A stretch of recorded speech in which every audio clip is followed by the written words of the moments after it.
Hello everyone. तो कैसे हैं आप लोग। आज हम इस वीडियो में बात करने वाले हैं जो हमारे बीएससी नर्सिंग और पैरामेडिकल कोर्सेज के लिए जो हमारी टेस्ट सीरीज चली हुई है उसके हम एमसीक्यू प्रैक्टिस कर रहे हैं।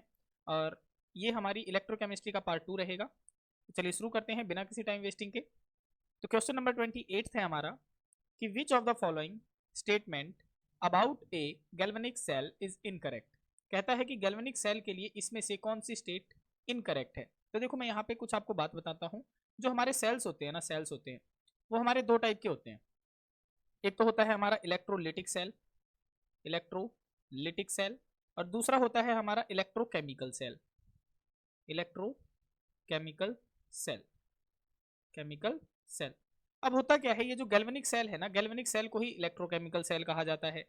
ठीक है। अब इलेक्ट्रोलिटिक सेल में आप क्या याद रखेंगे कि इस सेल के अंदर तो जो इलेक्ट्रिक एनर्जी होती है वो कन्वर्ट होती है केमिकल एनर्जी के अंदर, और इलेक्ट्रोकेमिकल सेल के अंदर केमिकल एनर्जी कन्वर्ट होती है किसके अंदर, इलेक्ट्रिक एनर्जी के अंदर। ठीक है। और एक बात आप और ध्यान रखेंगे कि इसके अंदर जो एनोड होता है ना, एनोड, एनोड के ऊपर चार्ज होता है पॉजिटिव, और जो कैथोड होता है, कैथोड के ऊपर चार्ज होता है नेगेटिव। और जो इलेक्ट्रोकेमिकल सेल होती है उसमें एनोड के ऊपर तो चार्ज होता है नेगेटिव और कैथोड के ऊपर चार्ज होता है पॉजिटिव, पॉजिटिव होता है। लेकिन ये बात आप ध्यान रखेंगे कि एनोड पे हमेशा क्या होता है, ऑक्सीडेशन होता है, और कैथोड पे हमेशा क्या होता है, रिडक्शन होता है। सेम चीजें यहाँ पे होती हैं, एनोड पे हमेशा ऑक्सीडेशन होगा और कैथोड पे हमेशा रिडक्शन होगा। तो यहाँ पे देख लेते हैं ऑप्शंस को कि क्या क्या दिए गए हैं। तो सबसे पहला ऑप्शन है कि आपने बताना है कि गैल्वेनिक सेल के लिए कौन सी स्टेटमेंट इनकरेक्ट है। ठीक है। और गैल्वेनिक सेल हमारी कौन सी होती है, इलेक्ट्रोकेमिकल सेल होती है। तो देखो सबसे पहला है कि एनोड इज पॉजिटिव। तो क्या इलेक्ट्रोकेमिकल सेल में एनोड पॉजिटिव था, बिल्कुल नहीं, एनोड तो नेगेटिव था। तो पहली ही स्टेटमेंट हमारी क्या है, इनकरेक्ट है। तो ए ऑप्शन हमारा ठीक हो जाएगा। दूसरी वाली देख लेते हैं। देखो oxidation occurs at the electrode which with lower reduction potential. तो ये बिल्कुल सही बात है कि एनोड की तरह कौन बिहेव करते हैं, जिनका लो रिडक्शन पोटेंशियल वैल्यू होती है। जिनकी लो रिडक्शन पोटेंशियल वैल्यू होती है केवल वही एनोड की तरह बिहेव करते हैं, चाहे वो इलेक्ट्रोकेमिकल की बात हो या फिर इलेक्ट्रोलिटिक की बात हो। सेकंड क्या है, कैथोड इज पॉजिटिव। क्या इलेक्ट्रोकेमिकल सेल में कैथोड पॉजिटिव था, तो ये भी सही बात थी, लेकिन हमने बताना था इनकरेक्ट वाली स्टेटमेंट। तो ऑप्शन ए ही हमारा ठीक होगा भाई। ठीक है। नेक्स्ट क्वेश्चन हमारे पास में, इन ए कॉपर जिंक सेल। आपके पास में कॉपर और जिंक की सेल है, तो आप ये बताओ कि इनमें से कौन सी स्टेटमेंट आपके लिए करेक्ट होगी। देखो मैं आपको यहाँ पे सेल बता देता हूँ। कॉपर जिंक की सेल हमारी कौन सी थी, तो ये सेल हमारी इलेक्ट्रोकेमिकल सेल थी भाई, इलेक्ट्रोकेमिकल सेल, केमिकल सेल। और इसी सेल को क्या कहा जाता था, इसी सेल को कहा जाता था गैल्वेनिक सेल। ठीक है। और इसी सेल को कहा जाता था डैनियल सेल। तो ये आपने कंफ्यूज नहीं होना है। ठीक है। होता तक क्या था, कॉपर जिंक की सेल में देखो दो बीकर लिए जाते थे इस तरीके से। एक में कॉपर सल्फेट का सॉल्यूशन लिया जाता था, कॉपर सल्फेट, और दूसरी वाली में क्या लिया, यहाँ पे जिंक सल्फेट का लिया जाता था भाई, सॉरी, यहाँ पे जिंक सल्फेट का सॉल्यूशन लिया जाता था, और दूसरी वाली बीकर में कॉपर सल्फेट का सॉल्यूशन लिया जाता था। अब जिंक सल्फेट के अंदर कौन सी इलेक्ट्रोड डाल दी जाती थी, जिंक की इलेक्ट्रोड डाल दी जाती थी, और कॉपर सल्फेट के अंदर कॉपर की इलेक्ट्रोड डाल दी जाती थी। फिर हम इनको आउटर सर्किट के द्वारा कनेक्ट करवा देते थे। ये जो जिंक वाली होती थी ये तो एनोड की तरह काम करती थी, और इसके ऊपर चार्ज कौन सा होता था, नेगेटिव होता था। और ये जो कॉपर वाली थी ये कैथोड की तरह काम करती थी, और इसके ऊपर चार्ज कौन सा होता था, पॉजिटिव चार्ज होता था। और इन दोनों जो ये हमने इलेक्ट्रोलिटिक सॉल्यूशन लिए हैं इनकी कंसेंट्रेशन 1 मोलर होती थी, ये हमने बना दिया। फिर यहाँ पे एक साल्ट ब्रिज इस्तेमाल किया जाता था, और उस साल्ट ब्रिज के अंदर क्या भरा जाता था, तो उसके अंदर हम भरते थे KCl या फिर KNO3 या फिर NH4Cl, ये भरा जाता था, और साथ में अगार अगार भरा जाता था, अगार अगार। तो ये है हमारा क्या है, हमारी इलेक्ट्रोकेमिकल सेल है, यानी कॉपर जिंक सेल है। तो इसमें अब देख लेते हैं क्या क्या चीजें हैं। देखो reduction occurs at copper cathode. तो यहाँ पे देखो अब ये जो कॉपर की इलेक्ट्रोड है वो कैथोड की तरह बिहेव कर रही है, और मैंने बताया था कि कैथोड के ऊपर हमेशा क्या होता है, रिडक्शन होता है, और एनोड के ऊपर हमेशा क्या होता है, इसके ऊपर ऑक्सीडेशन होता है। चाहे कोई सी भी सेल हो आपकी, चाहे इलेक्ट्रिककेमिकल हो चाहे इलेक्ट्रोलिटिक सेल हो, एनोड के ऊपर हमेशा ऑक्सीडेशन होगा। ऑक्सीडेशन का मतलब लॉस ऑफ इलेक्ट्रॉन। ठीक है। और जो रिडक्शन है, रिडक्शन का मतलब क्या है कि gain of electron, gain of electron. तो उसने कहा है रिडक्शन जो होगा वो कॉपर के ऊपर होगा, एट कॉपर कैथोड। तो बिल्कुल सही बात है भाई, कॉपर के ऊपर हो रहा है कैथोड, और यहाँ पे रिडक्शन भी हो रहा है, तो ये बात तो बिल्कुल सही है। नेक्स्ट है oxidation occurs at copper cathode. तो ऑक्सीडेशन तो होगा नहीं, ऑक्सीडेशन तो एनोड के ऊपर हो रहा था, तो ये गलत है। थर्ड है reduction occur at anode. Reduction तो होगा ही नहीं एनोड पे, ये भी गलत है। Chemical energy changes into light energy, ये भी गलत है भाई। केमिकल एनर्जी किसके अंदर चेंज होती है? ये इलेक्ट्रिक एनर्जी के अंदर चेंज होती है भाई, ठीक है। नेक्स्ट क्वेश्चन है हमारे पास में, इन द सेल, हमारे पास में सेल दी गई है, जिंक से जिंक 2 पॉजिटिव में जा रहा है, और ये जो डबल डंडे यहाँ पे लगा रखे हैं ये हमें साल्ट ब्रिज को रिप्रेजेंट करते हैं भाई। ये छोटी छोटी बातें आपको पता होनी चाहिए, ठीक है। डबल स्लैश किसको रिप्रेजेंट करते हैं? साल्ट ब्रिज को। कॉपर 2 पॉजिटिव से कॉपर में जा रहा है। द नेगेटिव इलेक्ट्रोड इज, आपसे पूछा है कि इनमें से नेगेटिव इलेक्ट्रोड कौन सी होगी। तो मैंने क्या बताया था भाई कि जिंक, देखो ये जिंक कॉपर वाली सेल का ही रिप्रेजेंटेशन है। तो यहाँ पे मैंने क्या बताया कि एनोड की तरह कौन काम कर रहा था, अभी अभी तो बताया, देखो ऊपर वाले में एनोड की तरह जिंक काम कर रहा था, और एनोड के ऊपर कौन सा चार्ज था? नेगेटिव था। और कॉपर जो इलेक्ट्रोड थी वो कैथोड की तरह काम कर रही थी, इसके ऊपर पॉजिटिव चार्ज था। तो इसने सिर्फ मुझसे ये पूछा है कि नेगेटिव इलेक्ट्रोड कौन सी थी। तो नेगेटिव इलेक्ट्रोड यहाँ पे कौन सी थी? देखो जिंक की ही है ना, है ना, एनोड ही है, एनोड जिंक की है, तो जिंक के ऊपर नेगेटिव चार्ज था। तो यहाँ पे आप क्या बता देंगे कि भाई जिंक की हो जाएगी, बस बात खत्म, इतना ही पूछा है उसने। तो जिंक की हो जाएगी, जिंक 2 पॉजिटिव की नहीं होगी, ये बात आप ध्यान में रखेंगे, ठीक है। नेक्स्ट क्वेश्चन हमारे पास में, the reaction occurring at the cathode in the galvanic cell, कहता है कि हमारे पास में देखो ये सेल रिप्रेजेंटेशन दे दी है, zinc, zinc sulphate, double slash यानी साल्ट ब्रिज है, फिर कॉपर सल्फेट और कॉपर है। कहता है कि जो रिएक्शन होगी कैथोड के ऊपर in the galvanic cell is, कि कैथोड के ऊपर कौन सी रिएक्शन होगी। तो देखो गैल्वेनिक सेल के अंदर दो टाइप की रिएक्शन चलती हैं भाई। गैल्वेनिक सेल के अंदर दो टाइप की रिएक्शन चलती हैं, एक तो एनोड के ऊपर चलती है और दूसरी किसके ऊपर चलती है? कैथोड के ऊपर चलती है। अब अभी अभी बताया आपको कि एनोड के ऊपर हमेशा क्या होगा? ऑक्सीडेशन होगा, और कैथोड के ऊपर हमेशा क्या होगा? रिडक्शन होगा, है ना।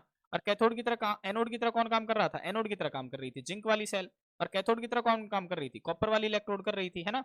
तो ऑक्सीडेशन का मतलब क्या था? ऑक्सीडेशन का मतलब था loss of electron, loss of electron. और रिडक्शन का मतलब क्या था? रिडक्शन का मतलब था gain of electron, gain of electron. तो जिंक क्या करेगा? इलेक्ट्रॉन को लूज करेगा। तो जिंक क्या करता है? जिंक यहाँ पे दो इलेक्ट्रॉन को रिलीज करता है, जिसके कारण दो पॉजिटिव चार्ज आ जाता है। लेकिन कॉपर वाली इलेक्ट्रोड क्या करती है? इलेक्ट्रॉन को गेन करती है। तो जो इलेक्ट्रॉन इसके द्वारा दिए जाते हैं ना, उनको कॉपर ले लेता है, यानी कॉपर 2 पॉजिटिव दो इलेक्ट्रॉन को लेके क्या बना देता है? कॉपर बना देता है। तो ये दो रिएक्शन चलती है, एनोड के ऊपर ये वाली चलती है और कैथोड के ऊपर ये वाली चलती है। उसने हमसे पूछा है कि कैथोड पे कौन सी रिएक्शन चल रही है, यानी कैथोड पे हमारी ये वाली रिएक्शन चलेगी। तो देख लो कहीं पे दिख रही हो आपको, तो कॉपर 2 पॉजिटिव दो इलेक्ट्रॉन लेके क्या बना रहा है? कॉपर बना रहा है, यानी ऑप्शन बी हमारा ठीक हो जाएगा, ठीक है। नेक्स्ट क्वेश्चन हमारे पास में, कि विच इलेक्ट्रोड गेन्स मास ड्यूरिंग ऑपरेशन, कि जब मतलब इलेक्ट्रो जिंक और जो कॉपर की हमारी सेल होती है ना, उसमें कौन सी इलेक्ट्रोड है जो मास को गेन करती है। तो देखो कैसे है, हम दोबारा से बना लेते हैं। यहाँ पे देखो मेरे पास में मैंने क्या लिया था, यहाँ पे जिंक सल्फेट का सॉल्यूशन ले लिया था एक बीकर के अंदर, है ना। और यहाँ पे जो रॉड ली गई थी वो किसकी ली गई थी? जिंक की ली गई थी।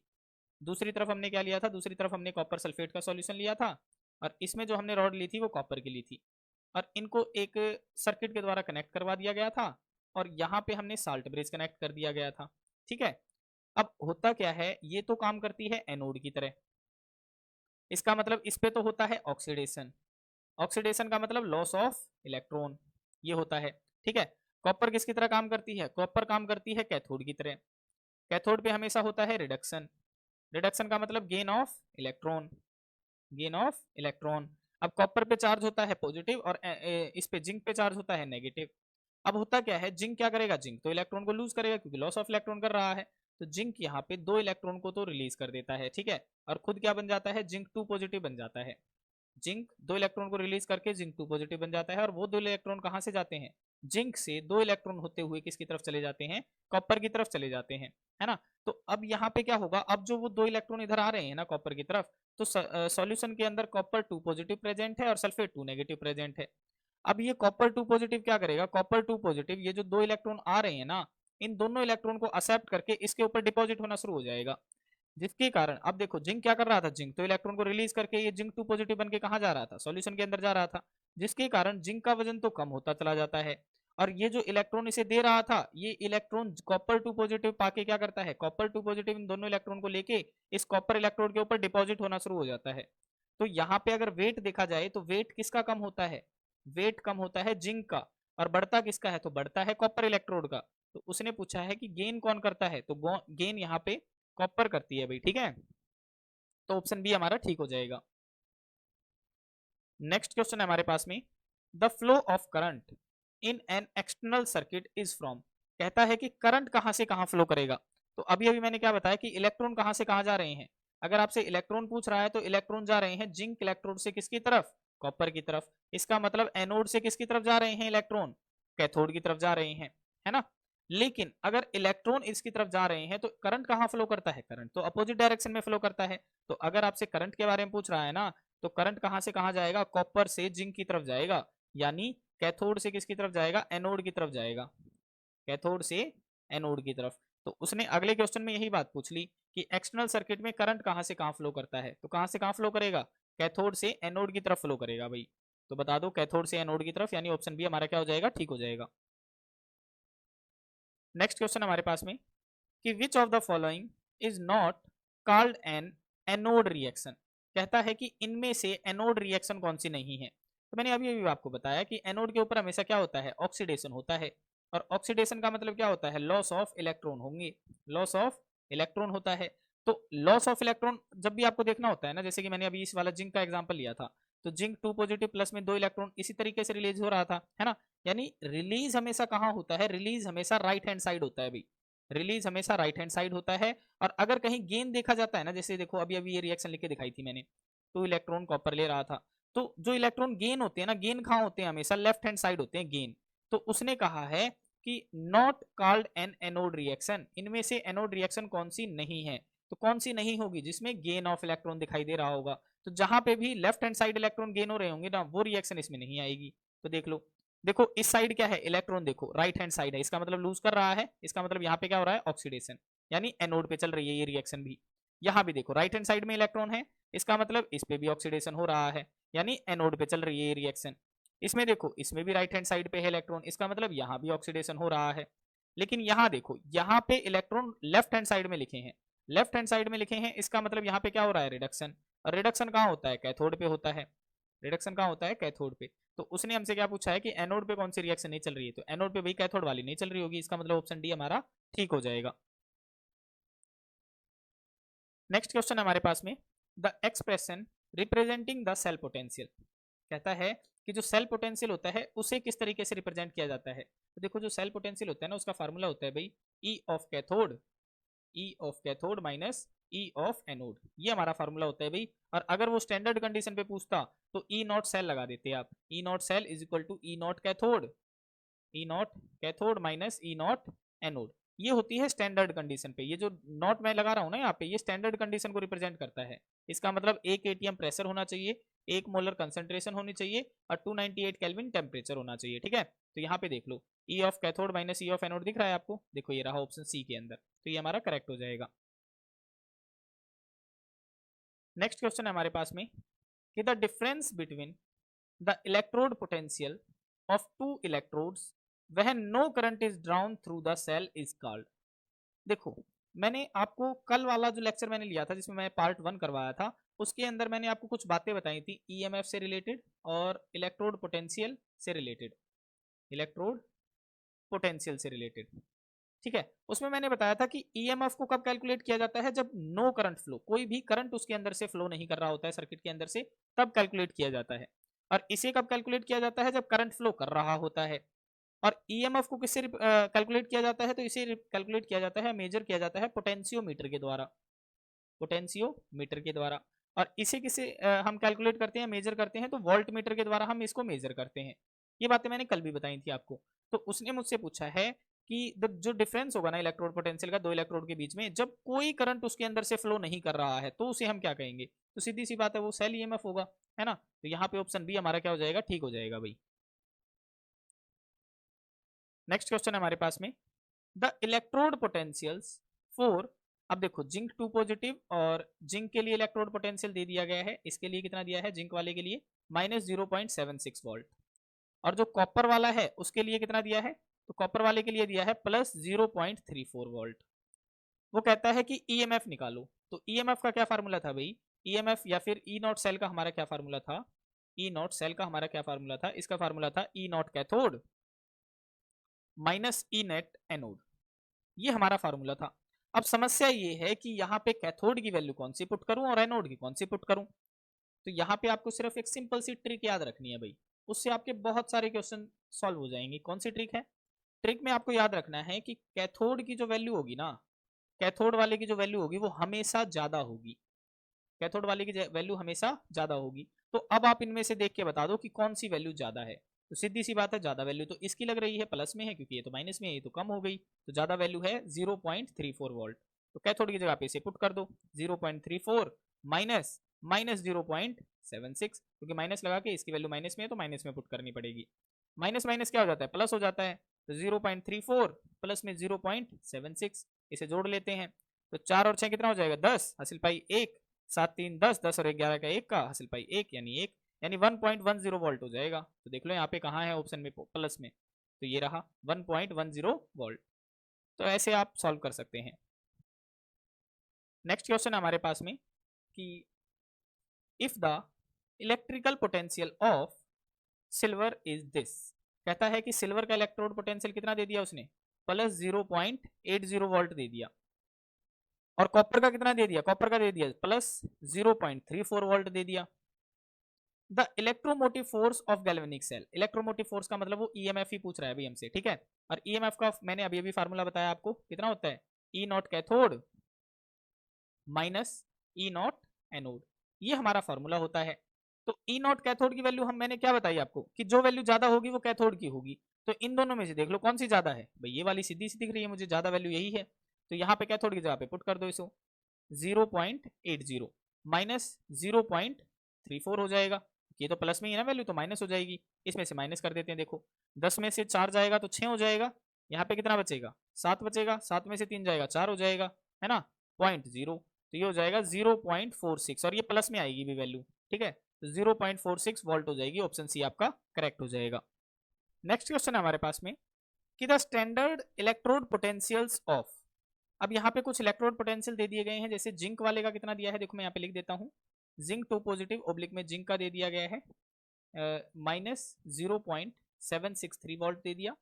और सिल्वर वाले का कितना दिया है, तो एजी पॉजिटिव ओब्लिक में सिल्वर वाले का दिया है प्लस 0.799 वोल्ट, ये दे दिया है, ठीक है, ये दे दिया। Respectively the standard potential of cell will be, देखो स्टैंडर्ड पोटेंशियल पूछा है, इसका मतलब उसने हमसे क्या पूछा है, ई नॉट सेल की वैल्यू पूछ रहा है। और ई नॉट सेल का फार्मूला क्या होता है, E naught cathode minus E naught anode, ये हमारा फार्मूला होता है। तो ई नॉट कैथोड की वैल्यू कौन सी होगी इन दोनों में से, बता दो भाई, जो ज्यादा वैल्यू होगी वो ई नॉट कैथोड की होगी। तो ज्यादा यही वैल्यू मुझे दिख रही है, तो कैथोड की जगह पुट कर दो, 0.799 माइनस माइनस 0.763, ये हो जाएगा। माइनस माइनस क्या होते हैं, प्लस हो जाता है। तो 0.799 प्लस में 0.763 हो जाएगा, इनको जोड़ दो।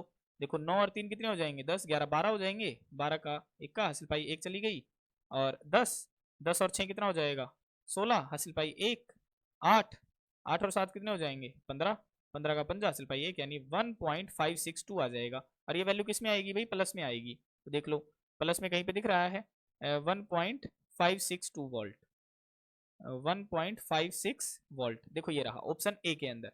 2 नहीं है तो इसका मतलब ये नहीं है कि आप नेगेटिव वाले पे क्लिक कर दोगे, आप यहाँ पे साइंस को भी देख के चलोगे कि आपका साइन क्या आ रहा है, ठीक है ना। हाँ, नेक्स्ट क्वेश्चन हमारे पास में, the EMF of a cell whose half cell are given below will be, कहता है ईएमएफ क्या होगा सेल का अगर इसने हाफ सेल का पोटेंशियल यहाँ पे दे रखा है। देखो मैग्नीशियम वाले का दे दिया, ये दे दिया, और कॉपर वाले का दे दिया, ठीक है। और दोनों का अगर आप देखेंगे ना तो दोनों की वैल्यू क्या है, ये रिडक्शन पोटेंशियल की वैल्यू दे रखी है भाई, किसकी वैल्यू दे रखी है, दोनों की दोनों रिडक्शन पोटेंशियल की वैल्यू दे रखी है, रिडक्शन पोटेंशियल की वैल्यू। यहाँ पे मैं आपको एक बात और क्लियर कर देता हूँ कि जब भी हम ऐसी वैल्यू, जैसे मैंने कि अभी इतने सारे सवाल करवाए थे आपको, तो सभी क्वेश्चंस के अंदर क्या दी गई थी, सभी की रिडक्शन पोटेंशियल वैल्यूज दी गई थी। सर मुझे कैसे पता चलेगा कि रिडक्शन पोटेंशियल की वैल्यू है या ऑक्सीडेशन पोटेंशियल की वैल्यू है, तो मैं यहाँ पे आपको समझा देता हूँ। देखो इलेक्ट्रोड पोटेंशियल होता क्या है, वैसे तो मैंने पहले लेक्चर के अंदर भी समझाया था, लेकिन मैं फिर से आपको थोड़ा सा ओवरव्यू करवा देता हूँ। देखो इलेक्ट्रोड पोटेंशियल क्या होती है, किसी भी इलेक्ट्रोड की इलेक्ट्रॉन या तो वो गेन करे उसकी क्षमता, या वो इलेक्ट्रॉन को क्या करे, लूज करे, उसे हम उसका इलेक्ट्रोड पोटेंशियल कहते हैं। किसी भी इलेक्ट्रोड की इलेक्ट्रॉन गेन करने की क्षमता या इलेक्ट्रॉन को रिलीज करने की क्षमता इलेक्ट्रोड पोटेंशियल कहलाती है। अब अगर वो इलेक्ट्रोड क्या कर रही है, इलेक्ट्रॉन को गेन कर रही है, तो हम उसे उसका क्या कह देते हैं, रिडक्शन पोटेंशियल कह देते हैं। और अगर वो इलेक्ट्रॉन क्या कर रही है, इलेक्ट्रॉन को लूज करना पसंद कर रही है, तो हम उसे उसका क्या कह देते हैं, ऑक्सीडेशन पोटेंशियल कह देते हैं। अब हमने यहाँ पे फॉर्मूला क्या पढ़ा था, हमने यहाँ पे ई नॉट सेल का फॉर्मूला जब से हम पढ़ने लग रहे हैं, हमने फॉर्मूला पढ़ा E naught cathode minus E naught anode, हम ये वाला फॉर्मूला पढ़ रहे हैं अभी तक। और मैं कहता हूं कि कैथोड की वैल्यू वही होगी जो वैल्यू ज्यादा होगी। लेकिन यहाँ पे आप ये बात ध्यान रखेंगे कि ये जो दोनों वैल्यूज में लिखता हूं ना, यहाँ पे दोनों वैल्यूज किसकी लिखता हूं, रिडक्शन पोटेंशियल की लिखता हूं। तो सर मुझे कैसे पता चला कि रिडक्शन पोटेंशियल हो रहा है या ऑक्सीडेशन पोटेंशियल हो रहा है, तो देखो यहाँ पे मुझे दिख रहा है कि इलेक्ट्रॉन क्या हुए हैं, गेन हुए हैं। देखो इलेक्ट्रॉन एक्सेप्ट कर रहा है, इसका मतलब रिडक्शन पोटेंशियल की वैल्यू है। यहाँ पे भी इलेक्ट्रॉन गेन हुए हैं, इसका मतलब इसकी भी रिडक्शन पोटेंशियल की वैल्यू है। अच्छा ऊपर वाले क्वेश्चन में भी देख लेते हैं एक बार। तो देखो यहाँ पे देखो दो पॉजिटिव था, दो पॉजिटिव से जीरो पे जा रहा था, तो जीरो पे कब जाएगा, जब वो दो इलेक्ट्रॉन को एक्सेप्ट करेगा। सिमिलरली यहाँ पे एक पॉजिटिव था, यहाँ पे जीरो था, तो एक पॉजिटिव से जीरो पे कब जाएगा, जब वो एक इलेक्ट्रॉन को एक्सेप्ट करेगा। इसका मतलब दोनों वैल्यूज किस में थी, रिडक्शन पोटेंशियल में थी। नेक्स्ट देखो यहाँ पे उसने खुद बताया कि मतलब इलेक्ट्रिकल पोटेंशियल की वैल्यू दी गई है। ठीक है, यहाँ पे हमें कंफ्यूजन करने की जरूरत ही नहीं थी क्योंकि उसने मुझे बताया नहीं कुछ भी, सीधे वैल्यूज दे रखी थी, तो मैंने फार्मूला लगा दिया। ऊपर वाले क्वेश्चन में भी देख लो, टू पॉजिटिव था, टू पॉजिटिव से कहां जा रहा था, जीरो पे जा रहा था, इसका मतलब क्या है, दो इलेक्ट्रॉन उसने गेन करे होंगे। यहाँ भी देख लो दो पॉजिटिव से जीरो पे जा रहा है, और जब भी ऑक्सीडेशन स्टेट घटती है इसका मतलब रिडक्शन होता है। तो सभी क्वेश्चन में रिडक्शन पोटेंशियल की वैल्यू दी गई थी। अब क्वेश्चन ये है कि इनमें सर इनका रिलेशन क्या होता है, रिडक्शन पोटेंशियल ऑक्सीडेशन पोटेंशियल का। तो रिलेशन में सिर्फ आपने ये याद रखना है कि दोनों ही वैल्यू सेम होती है भाई। ऑक्सीडेशन पोटेंशियल और रिडक्शन पोटेंशियल की वैल्यू क्या होती है, दोनों बराबर होती हैं। फर्क सिर्फ साइन का होता है, फर्क किसका होता है, साइन का। यानी स्टैंडर्ड रिडक्शन पोटेंशियल और स्टैंडर्ड ऑक्सीडेशन पोटेंशियल दोनों की वैल्यू सेम होती है, बस साइन चेंज हो जाता है। तो अगर यहाँ पे जैसे ये वाला तो उसने क्या दे दिया, इलेक्ट्रॉन गेन करके उसने दिखा दिया। अगर वो इस तरीके से रिएक्शन लिख देता ना कि कॉपर है भाई, और कॉपर क्या कर रहा है, कॉपर दो इलेक्ट्रॉन लूज कर रहा है, जैसे इसकी वैल्यू मैं बता रहा हूँ आपको इसकी, ठीक है ना। तो मैंने ये अब क्या कर दी, अब मैंने लूज की फॉर्म में लिख दी कि इलेक्ट्रॉन को वो लूज कर रहा है, ठीक है। और यहाँ पे वो ई नॉट की वैल्यू दे देता -0.33 वोल्ट। तो यहाँ से आपने पहचानना था कि यहाँ पे देखो जीरो से +2 पे जा रही है, और ऑक्सीडेशन स्टेट जब बढ़ती है इसका मतलब ऑक्सीडेशन होता है, ऑक्सीडेशन हुआ है इसका मतलब वैल्यू किसकी है, ऑक्सीडेशन पोटेंशियल की है। तो यहाँ पे ये वैल्यू किसकी लिख दी मैंने, अब ऑक्सीडेशन पोटेंशियल की लिख दी। तो रिडक्शन पोटेंशियल में इसको कन्वर्ट करना पड़ेगा हमें। तो कन्वर्ट कैसे होगा, सिर्फ इसका साइन बदल दो, यानी 0.33 वोल्ट हो जाएगा। तो यही बात इसने यहाँ पे मैं बता रहा हूँ कि वैल्यूज आपने हमेशा कौन सी इस्तेमाल करनी है, रिडक्शन पोटेंशियल की इस्तेमाल करनी है। अगर बाई चांस वो ऑक्सीडेशन पोटेंशियल की वैल्यू दे देता है तो हमें क्या करना है, बस उसका साइन चेंज कर देना है, ठीक है। तो यहाँ पे देखो दोनों ही वैल्यू रिडक्शन पोटेंशियल की है, तो इनमें से कैथोड की वैल्यू कौन सी होगी, जो वैल्यू ज्यादा होगी। ज्यादा वैल्यू कौन सी है, प्लस वाली ज्यादा होती है, तो इसको यहाँ पे कैथोड की जगह पे पुट कर दो। देखो यहाँ पे मैं पुट कर देता हूँ, यहाँ पे 0.33 माइनस, अब देखो माइनस में है तो -2.37 हो जाएगी एनोड की। अब माइनस माइनस क्या हो जाएंगे, प्लस हो जाएंगे, तो मैं इसको यहाँ पे लिख रहा हूँ, देखो 0.33 प्लस में 2.37, इनको जोड़ दो भाई, 7 और 3 कितने हो जाएंगे, 10 हो जाएंगे, 80 1, 3 और 1 4, 4 और 3 7 हो गया, पॉइंट 2 का 2 एज इट इज आ गया, यानी 2.70 वोल्ट आ जाएगी प्लस में भाई। तो यहाँ पे देख लो 2.7 ये रहा भाई वोल्ट, ऑप्शन नंबर सी हमारा क्या हो जाएगा, ठीक हो जाएगा। नेक्स्ट क्वेश्चन हमारे पास में, the standard reduction potentials of 4 elements are given below. देखो यहाँ पे कुछ एक रिडक्शन पोटेंशियल की वैल्यूज दी गई हैं भाई सभी की। Which one of these would be the most suitable reducing agent, इनमें से सबसे ज्यादा सुइटेबल रिड्यूसिंग एजेंट कौन सा होगा। तो अगर आपने कल वाला लेक्चर मेरा देखा है तो आप ये क्वेश्चन बिल्कुल इजीली कर सकते हैं। वहां पे मैंने आपको इलेक्ट्रोकेमिकल सीरीज के बारे में बताया था, इलेक्ट्रोकेमिकल सीरीज के बारे में बताया था। तो अगर आपने वो लेक्चर नहीं देखा है तो एक बार जाके देख लो भाई, प्लेलिस्ट में आपको लिंक मिल जाएगा, या फिर आप चैनल पे जाके प्लेलिस्ट में जाके आप चेक कर सकते हैं। इलेक्ट्रोकेमिस्ट्री की जो हमारी प्लेलिस्ट बना रखी है उसमें हमारा फर्स्ट लेक्चर ही है, ठीक है। इलेक्ट्रोकेमिकल सीरीज में मैंने क्या बताया था कि यहाँ पे टॉप पे हमारा कौन सा होता है, लिथियम होता है, और ये हमारा कौन सा होता है, इसकी वैल्यू सबसे ज्यादा नेगेटिव के अंदर होती है, रिडक्शन पोटेंशियल की वैल्यू। बीच में हमारा हाइड्रोजन होता है और इसकी रिडक्शन पोटेंशियल की वैल्यू 0 होती है, और लास्ट में हमारा फ्लोरीन होता है जिसकी रिडक्शन पोटेंशियल की वैल्यू क्या होती है, पॉजिटिव में होती है। और जैसे जैसे हम इधर की तरफ चलते हैं ना, हमारी जो रिड्यूसिंग एजेंट होता है या रिड्यूसिंग पावर जो होती है वो क्या होती है, वो बढ़ती चलती है। रिड्यूसिंग पावर इधर की तरफ क्या होती है, बढ़ती चलती है। और जब हम इधर की तरफ जाते हैं ना तो हमारी जो रिड्यूसिंग पावर है वो तो घटती चलती है, और जो ऑक्सीडाइजिंग पावर है यानी ऑक्सीडाइजिंग एजेंट बनने की जो क्षमता है वो क्या होती है, वो बढ़ती चलती है। तो उसने मुझसे पूछा है कि मोस्ट सुइटेबल रिड्यूसिंग एजेंट कौन सा होगा, सबसे ज्यादा रिड्यूसिंग एजेंट कौन सा होगा। तो इधर की तरफ जा रहे हैं तो वैल्यू किसमें बढ़ रही है, नेगेटिव में। तो जिसकी वैल्यू सबसे ज्यादा नेगेटिव में होगी वही सबसे ज्यादा रिड्यूसिंग पावर शो करेगा, यानी रिड्यूसिंग एजेंट होगा। तो इन चारों में से सबसे ज्यादा नेगेटिव वैल्यू देख लो भाई किसकी है।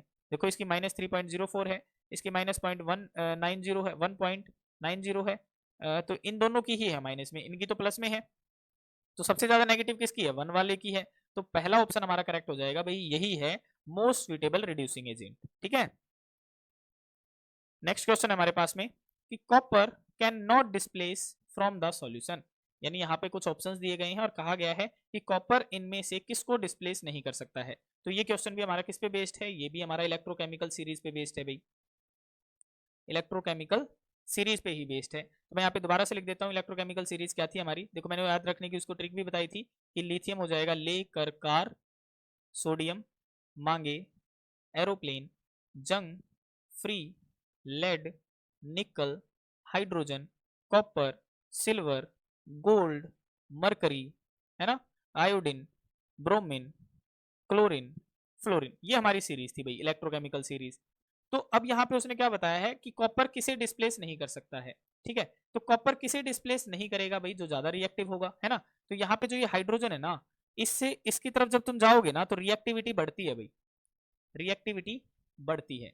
और इससे इधर की तरफ जब जब तुम जाओगे ना तो रिएक्टिविटी क्या हो जाती है, घटती है, रिएक्टिविटी घटती है। तो देखो कॉपर से ज्यादा ताकतवर वाले इधर हैं, है ना, इधर की तरफ है। तो इनको तो ये डिस्प्लेस कर ही नहीं सकता। लेकिन कम ताकतवर वाले कौन से हैं, कॉपर से इधर वाले सारे कम ताकतवर हैं भाई, इधर वाले जैसे सिल्वर हो गया, गोल्ड हो गया, ये क्या हो गए, ये सारे कम ताकतवर हैं। तो अगर ये कमजोर हैं तो कॉपर इन्हें डिस्प्लेस कर देगा। तो देखो आयरन कहाँ आ रहा है, आयरन देखो, आयरन तो इसकी तरफ आ रहा है, यानी कॉपर से तो ज्यादा रिएक्टिव है, तो इसे तो डिस्प्लेस कर ही नहीं सकता, है ना। और इसने यही पूछा है कॉपर कैन नॉट डिस्प्लेस, तो आयरन को तो डिस्प्लेस करेगा नहीं, यानी ऑप्शन ए हमारा ठीक हो सकता है। आगे वाले देखो गोल्ड, तो गोल्ड कहाँ है, कॉपर यहाँ रहा, गोल्ड यहाँ रहा, यानी ये तो कम रिएक्टिव है, इसे तो डिस्प्लेस कर देगा, तो ये भी नहीं होगा। मरकरी देखो, मरकरी देखो ये रहा, कॉपर यहाँ रहा, इसका मतलब ये भी कमजोर है, तो इसे भी डिस्प्लेस कर देगा। सिल्वर देखो, सिल्वर कहाँ है, देखो ये रहा सिल्वर रहा और ये कॉपर है, यानी ये क्या है, ये तो कमजोर है सिल्वर भी, तो इसे भी डिस्प्लेस कर देगा। तो किसे नहीं कर सकता, केवल आयरन को नहीं कर सकता भाई वो, ठीक है, क्योंकि ये ज्यादा ताकतवर है। नेक्स्ट क्वेश्चन हमारे पास में कि which of the following metals does not react with copper sulphate solution, कहता है कि हमारे पास में कॉपर सल्फेट का सॉल्यूशन है और इनमें कौन सा मेटल, कौन सा मेटल इसके साथ में रिएक्ट नहीं करेगा, कौन सा मेटल इसके साथ में रिएक्ट नहीं करेगा। तो कौन सा मेटल रिएक्ट नहीं करेगा, जो इससे क्या होगा, कमजोर होगा, यानी ये वाला मेटल कमजोर होना चाहिए, कमजोर होगा तभी इससे रिएक्ट नहीं करेगा। और कमजोर वाले हमारे मेटल कौन से थे, देखो ये वाले थे भाई, सिल्वर भी कमजोर था कॉपर से, गोल्ड भी कमजोर था, मरकरी भी कमजोर था, और आयोडीन, ब्रोमीन, क्लोरीन और फ्लोरीन तो कमजोर ही थे। तो यहाँ पे देख लो कौन सा है भाई, देखो डज नॉट रिएक्ट, कौन सा रिएक्ट नहीं करेगा। तो यहाँ पे देखो आयरन सबसे पहला है मैग्नीशियम, क्या मैग्नीशियम कॉपर से ऊपर है, देखो ये रहा कॉपर और मैग्नीशियम देखो ये रहा, इसका मतलब ये तो ज्यादा ताकतवर है, तो ये तो रिएक्ट कर लेगा, यानी मैग्नीशियम तो नहीं होगा, मैग्नीशियम नहीं होगा क्योंकि ये तो रिएक्ट कर लेगा, तो ये तो नहीं होगा। आयरन देखो, आयरन कहाँ है, देखो कॉपर ये रहा, आयरन कहाँ है, देखो ये रहा आयरन, इसका मतलब ये भी ताकतवर है, यानी आयरन भी इसको डिस्प्लेस कर देगा, यानी रिएक्शन कर लेगा, तो ये भी नहीं होगा, क्योंकि उसने पूछा है कौन नहीं करेगा, डज नॉट रिएक्ट, ठीक है, नहीं वाला आपने देखना है। जिंक देखो, जिंक कहाँ है, देखो जिंक ये रहा जिंक, और कॉपर यहाँ है, इसका मतलब ये भी ताकतवर है, ये भी रिएक्शन कर देगा, है ना, तो ये भी नहीं होगा। सिल्वर देखो, अब सिल्वर, सिल्वर कहाँ है, देखो कॉपर ये रहा, सिल्वर ये रहा, ये क्या है, ये तो कम ताकतवर है, तो ये क्या कर देगा, ये इसके साथ में रिएक्शन नहीं करेगा। तो उसने यही पूछा था कौन रिएक्शन नहीं करेगा, तो सिल्वर नहीं करेगा भाई, ठीक है। नेक्स्ट क्वेश्चन हमारे पास में iron will displace the following, कि आयरन इनमें से किसको डिस्प्लेस कर सकता है, क्या वो सिल्वर को करेगा, मैग्नीशियम को करेगा, जिंक को करेगा या सोडियम को करेगा। ये क्वेश्चन मैंने आपके लिए छोड़ दिया है, आप इसका आंसर मुझे कमेंट में बताएंगे भाई कि इसका आंसर क्या होगा, ठीक है। इलेक्ट्रोकेमिकल सीरीज के ऊपर ये क्वेश्चन बेस्ड है। तो आज के लिए इतना ही, आशा है आपको आज का लेक्चर समझ में आया होगा। और कल हमारा जो पार्ट आएगा वो आएगा आपका पार्ट 3, इलेक्ट्रोकेमिस्ट्री की ही हमारी जो एमसीक्यू प्रैक्टिस है वो हम आपको कल करवाएंगे। आज के लिए इतना ही, अगर वीडियो पसंद आ रही है तो चैनल को सब्सक्राइब करें, वीडियो को ज़्यादा से ज़्यादा शेयर करें। आज के लिए इतना ही, थैंक यू।